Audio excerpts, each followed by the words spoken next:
Herkese selamünaleyküm, herkese merhabalar. Arkadaşlar, Hyundai Accent Blue'nun direksiyon sistemi ile ilgili bir tekrar video çekmek istedim. Arkadaşlar, çekme maksadımız milli servettir. Bu direksiyon sistemleri ile ilgili, direksiyon kutuları ile ilgili hem video alıyorum hem mesaj alıyoruz. Direksiyonda ses var. Çevirirken sağa sola ses var. Kaş kuş kuş kuş sesler var. Dönerken ses var. Veya bir çukura girdiğimde direksiyonda ses var. Bununla ilgili arkadaşlar, öncelikle Hyundai Accent Blue, bu i20 olsun, işte i30 olsun, Kia Ceroto olsun. Arkadaşlar, Hyundai arabalarında, yani şu anki bütün araçlar elektromanyetik araçlar ya, hani bütün elektrikli sistemlere geçiliyor. Araçlar dahi, motorlar dahi. Şu direksiyon Hyundai araçlarında arkadaşlar ESP motoruyla çevrilen bir direksiyon sistemi. Yani arabanın elektrik gücüyle bu direksiyon sağa sola bir motor tarafından yumuşatılaraktan çevriliyor. Bu direksiyonda tuhaf sesler alıyorsanız, şöyle sağ sol yaptığınızda küt küt sesler veya bir viraj dönerken işte jurrt, sola dönerken sağa dönerken kucurut falan tuhaf sesler alıyorsanız veya salladığınızda küt küt küt ince bir sesler alıyorsanız, farklı bir sesler alıyorsanız arkadaşlar, bu direksiyon sisteminin bir kontrol edilmesi gerekiyor. Kontrol edilmeden direksiyonun milini, direksiyon kutusunu, alt taraftaki işte herhangi bir yeri değiştirmememiz gerekiyor. Neden? Çünkü milli servette direkt arabanın her yerini söküp dağıtıp yenisiyle, işte yan sanayiyle veya donatmıyoruz. Tekrar yenilemiyoruz.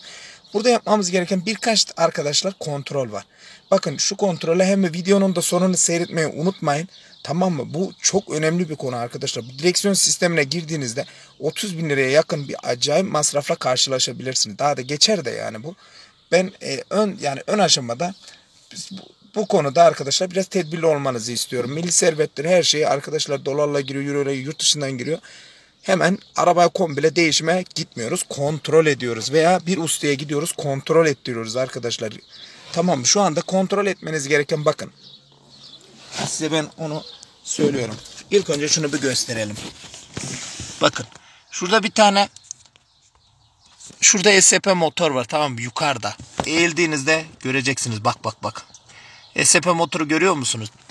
Bakın, hemen şu arkada bir tane mil var. Direksiyon mili. Direksiyonu sağa sola çevirdiğinizde alt taraftan da bakın şöyle mafsaldan direksiyon kutusuna bağlanıyor. Şurada karşıda da anahtarı, yani onun bir civatası var. Bakın, civatayı görüyorsunuz. Buraların gresli olması gerekiyor. Bir de yukarıda, bakın, yukarıda da bağlantı var. Yani birbirleriyle eklenerekten bir araya getirilen bir direksiyon sistemi. Şimdi buraları gördünüz mü?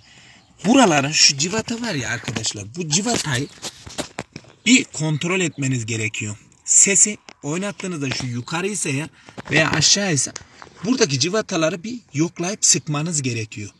Bu sizin avantajınızadır. Şimdi buraları kontrol ettiniz mi? Daha sonra arkadaşlar, bakın, bu tuhaf sesler için en önemlisi de Z-Rod. Videomuzda bu konuyu mutlaka videonun sonunu izlemeyi unutmayın. Araçta hem sağda hem solda olmak üzere bir Z-Rod var. Z-Rod'lar neye bağlı? Viraj demirine bağlı. Arabayı dengeleyen bir mekanik sistem arkadaşlar.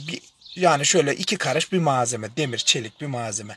Siz burada Z-Rod'u kontrol etmezseniz mutlaka emin olabilirsiniz, arabanın her yerini değiştirmek zorunda kalırsınız. Bu konuya dikkat edin lütfen. Hemen videonun devamını seyredin.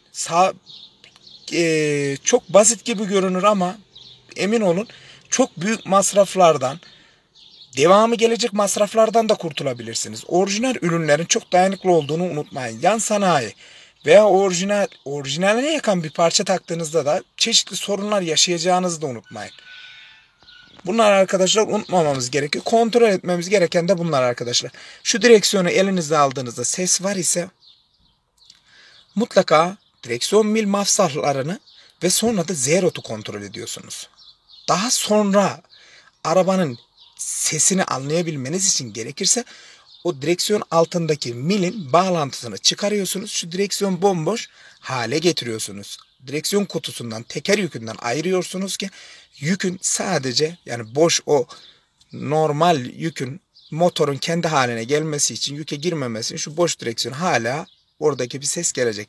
Ayrıca onunla da ilgili yaparız. Şimdi 2015 üzerlerinde Caprin olayı var. 2015 altında da Caprin olayı yok. Farklı motorlara, farklı ESP motorlarına sahip. Ona dikkat ediyoruz arkadaşlar.